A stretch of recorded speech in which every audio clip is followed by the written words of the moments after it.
It's an honor for me to speak with you today, especially with such fine speakers like Diego, Steve, and Ben beforehand. As you said, I'm a journalist at MintPress News. I cover US imperialism as really my bread and butter, but in a previous life, I did a PhD about the media's coverage of Venezuela and in Latin American studies more generally. And out of that came the book Bad News from Venezuela, 20 Years of Fake News and Misreporting.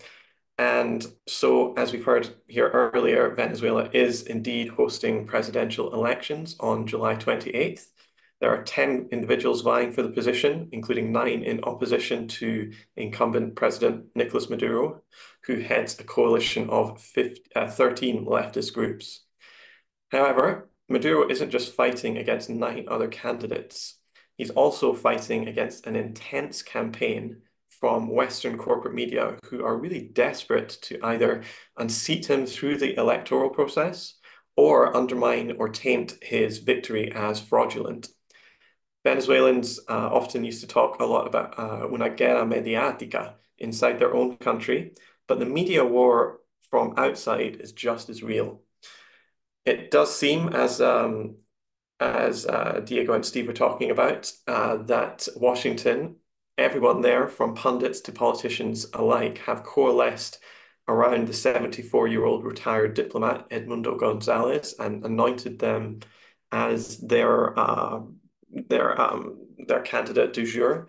And the coverage of Gonzalez in Western media has been glowing, to put it mildly. So CNN, for example, describes him as a wildly popular and quiet, bird-loving grandfather full of, quote, poise and calm.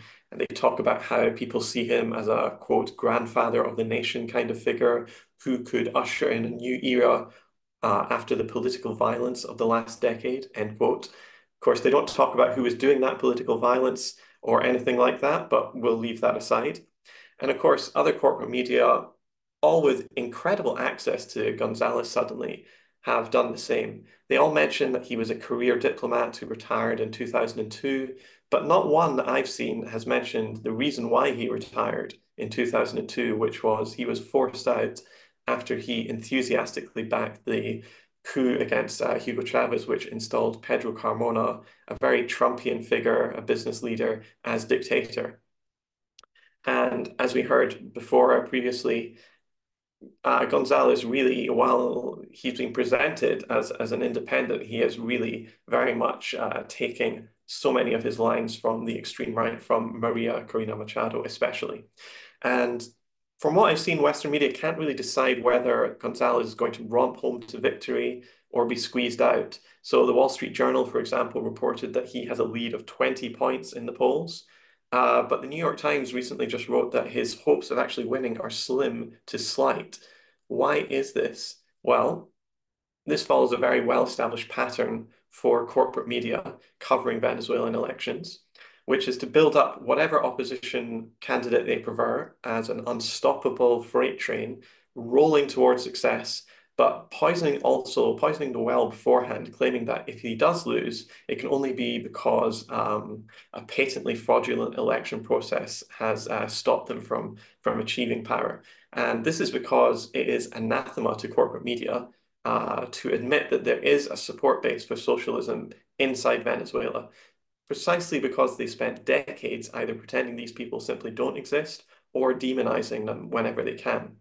And media coverage of these elections has really fallen into very much the same tropes as we've seen time and time again throughout the last couple of decades.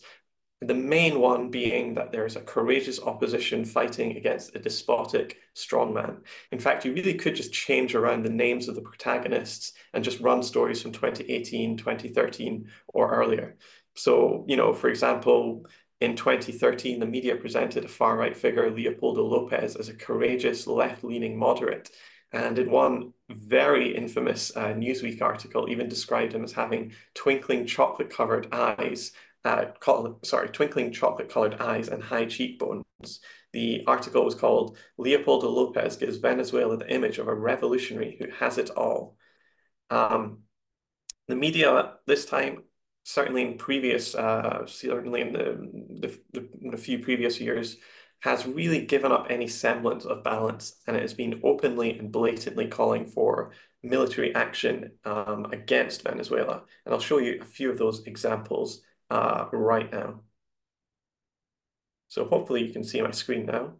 The New York Times printed this one. Venezuela is a disaster. Time for a coup? Question mark. The Washington Post, the odds of a military coup in Venezuela are going up, but sometimes coups can lead to democracy. Should the United States attack Venezuela, wrote the New York Times. Sorry, I refuse to pay for the New York Times, so you're going to have to see that paywall advert there. Again, Venezuela's path to democracy, pay off the military, wrote the Times in 2019. Foreign policy was perhaps even more blatant. It's time for a coup in Venezuela, ran their headline. And one last one from the Globe Post. Venezuela's Maduro will go. It's just a matter of time. And of course, when those coups were tried and were failed, the media had to come up with some sort of explanation for it. And they went with this in the Washington Post. Is what's happening in Venezuela attempted coup? First, define coup. So they basically just said, actually, there was no coup. After calling for one for years and years, since it didn't come out the way they wanted, they said, actually, this wasn't a coup. So I think probably for this audience, though, it's more interesting to talk about why this is happening rather than just keep running through more and more examples of biased framing, because we've probably all seen them before. As part of my research for my PhD and my book, I actually interviewed a good number of journalists who produce most of the English language content on Venezuela for Western audiences. And what I got from talking with them was that they're actually a very small group of individuals, and they see themselves as really the intellectual shock troops of democracy fighting against authoritarianism in the form of Chavez or Maduro. So one, for example, the New York Times' Anatoly Kremanayev, he described himself to me as a, quote, mercenary for hire, end quote, and openly bragged about how he deliberately inserted fake or wildly exaggerated news into the public sphere. He described this as practicing, quote, what he said were sexy tricks. And he even gave me one example. There was a story a while back that condoms in Venezuela cost $750. This was completely untrue, as the ninth paragraph of the story did actually make clear. But if you just read the headline, as most people do, and the first few paragraphs, you would have come up with a very different conclusion.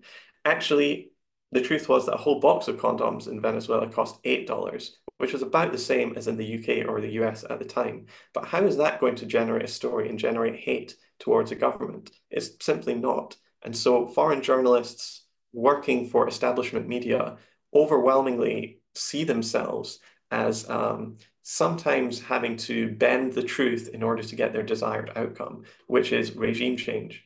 And they were very open about this to me. Overwhelmingly, they live in a small bubble of privilege in penthouses in Altamira in eastern Caracas, and they go to garden parties at the weekend. They live, for the most part, in gated communities with armed guards, and they rarely, if ever, venture out into the more popular areas. And even if they did, a good proportion of Western journalists inside Venezuela can't actually even speak Spanish, so they can't realistically interact with the bottom 90+% of the population. And so to them, it seems that everybody hates the government because everyone in their circles does. And that includes all the people in the newsroom, which I found were really hotbeds of opposition support and activism. Almost all Western sources do employ local Venezuelan journalists, but not from places like the Orinoco Tribune. Much more likely, they're coming from places like El Nacional or El Universal. These are legacy outlets who played a crucial role in the 2002 coup against Chavez. And those who do not, those who do not conform to this sort of Chavez or Chavistas are the source of all our problems, that narrative I pushed out. So I did speak to one LA Times journalist who covered Venezuela, and he said that in the newsroom, there was a clear sense that this guy, he meant Chavez, was a threat to democracy. And we really need to be taking these opponents' sides and getting that perspective out there, he said. And his colleague, he was told, said that we have to get rid of the government. I also spoke to one Financial Times journalist who did not share the same sort of opinion on the matter. And he told me, he said, quote, "I just never even pitched stories that I knew would never get in. What you read in my book would just never, in any form, get into the Financial Times. And I knew that, and I wasn't stupid enough to waste my time pitching it. I knew it wouldn't even be considered. After I got knocked back from pitching articles, I just stopped. It was complete self-censorship."